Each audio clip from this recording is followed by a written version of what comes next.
morale et demander aux joueurs, sur les défenseurs, de ne pas bouger, de rester sur place, d'évoluer comme si de rien n'était, et ils vont terminer ce match peut-être à 2-1, mais marquer encore un troisième but, c'est ce qui devient un peu difficile dans ce genre de match, mais ce n'est pas une chose impossible quand même. Donc, Bolossou doit beaucoup se méfier, sinon quelque chose se plane dans leur camp. Voilà, mon point de vue qui a été rapidement confirmé par un coach également, sauf qu'il lui a fui les circonstances. Rappelons que Petit Piment, c'est un coach, il y a déjà toujours un poste qui est vacant quelque part. Quand vous menez 2-0, 1-0, et que l'équipe adverse arrive à réduire tout de suite avant la 75e, coach Joseph, ce match-là est vraiment difficile à terminer pour l'équipe qui avait l'avantage. Oui, et c'est pourquoi c'est difficile, il faut savoir aussi faire les changements. Ça va placer les joueurs. Je disais tout à l'heure que nous avons des bons coachs au studio qui expliquent la situation, alors que nous avons un poste vacant, ils ne veulent pas prendre. Parlons maintenant de l'information officielle, puisque ce n'est plus officiel, c'est officiel, confirmé par le ministère et également la Fédération togolaise de football. Il s'agit de la démission de Paulo Duarte à la tête de la sélection nationale togolaise. Paulo Duarte rend le tablier Petit Piment. Après tant d'années, quelques années, c'est pas beaucoup, mais c'est peu, c'est acceptable, puisque la mission à lui confier, c'était la qualif pour la CAN 2022 au niveau de la Côte d'Ivoire, la CAN 2023 justement, mais malheureusement le Togo n'y est pas. Mais vu le travail abattu par l'homme, le Portugais, les autorités togolaises ont vu en ce monsieur un travailleur, celui qui est dévoué, déterminé pour la cause, mais de façon inattendue, le monsieur quitte les éperviers et c'est officiel. Petit Piment. Oui, et c'est officiel la démission de Paulo Duarte. C'était le vendredi, j'apprenais l'information. Ça coïncidait avec... En plein événement de retrouvailles, de la grande retrouvaille de l'Intégral Sport. Vraiment, Michel, ça m'a un peu touché. Oui. Pourquoi? Parce que d'abord, si nous prenons Paulo Duarte en personne, avec les quelques 2 fois qu'on l'a rencontré, si je dis qu'on l'avait rencontré, c'était en conférence de presse à Kégué, après quelques matchs.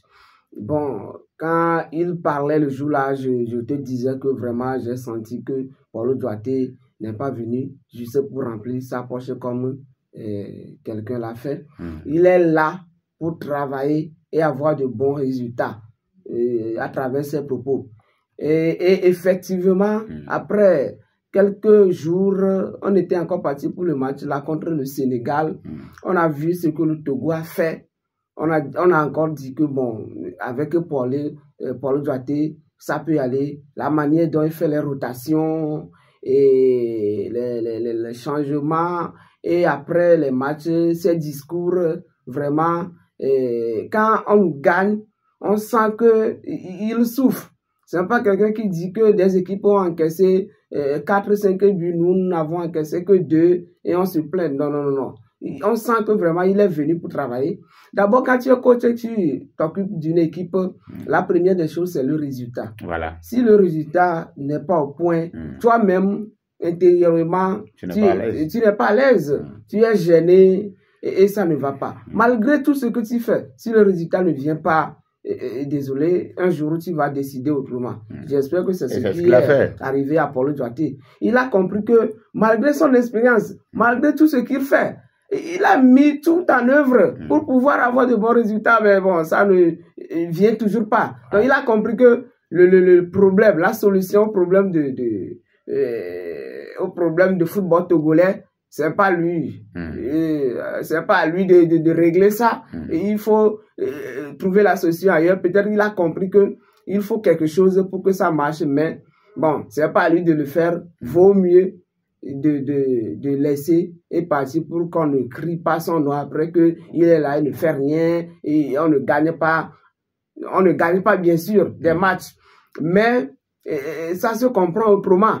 Si nous prenons le fond de jeu de l'équipe actuelle comparable à ce que Claude Leroy avait fait, ça a changé. c'est dû aux travaux de Paulo Duarte. Et maintenant, pourquoi il va partir? C'est parce qu'il n'y a pas de résultat. Et lui-même, c'est un boxeur, c'est un entraîneur, c'est quelqu'un qui veut travailler. Il a compris que bon, ça ne peut pas continuer par être ainsi. Donc, je démissionne, je laisse la place à quelqu'un d'autre pour voir si, même s'il a trouvé mieux ailleurs, si au moins on avait les résultats, il allait rester pour voir s'il pouvait qualifier le Togo pour la mondiale qui va venir. Mais il a laissé quitter. Bon, moi je ne l'accuse pas. Moi je l'ai étudié 1, 2, 3 fois. Je l'ai aimé. J'ai aimé son travail. Je lui souhaite une bonne chance pour la suite de sa carrière. Sinon, moi je le dis partout, hein, Paulo Duarte n'est pas mauvais en tant que tel, mais bien sûr qu'il n'y a pas d'homme parfait. Il peut commettre des fois quelques erreurs lors des changements, puisque contre Soudan du Sud, on l'a un peu critiqué suite à certains changements, mais ça arrive à n'importe quel coach. Il y a le travail qu'il a fait pour nous. Il a déplacé un peu le football togolais. On était sur un chemin là, vraiment, nous tendions vers quelque part qu'on ne pourra jamais s'en sortir. Au moins, lui, il a changé un peu le chemin. Celui qui va venir, il faut que lui aussi pousse la chose un peu petit à petit. Ça va aller. Mais si celui qui va venir, lui aussi,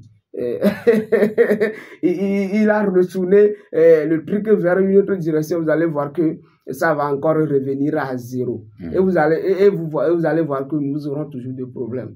Le coach est venu, il a fait quelques réglages et il a laissé. Il faut que celui qui va venir aussi voit là où il s'est arrêté et continuer. Il ne faut pas qu'il lui aussi fasse des choses pas possibles. Le problème dans lequel nous sommes plongés aujourd'hui, c'est l'autre qui... Il y a quelqu'un qui a déjà proposé. Il y a quelqu'un qui va venir et va demander. Il y a quelqu'un qui va venir et va demander à Steve Mensah de devenir défenseur et dire d'accord de retourner dans les buts. Et demander à Joseph Oumou d'être tiré. En tout cas, pour le bilan à la tête de Paulo Duarte à la tête des éperviers pour les 3 ans qu'il a fait, c'est au total 23 matchs. Et sur ces 23 matchs, c'est 7 victoires, 10 matchs nuls, 6 défaites. Voilà le petit résumé du bilan du parcours de Paulo Duarte et Joseph Oumou. Oui,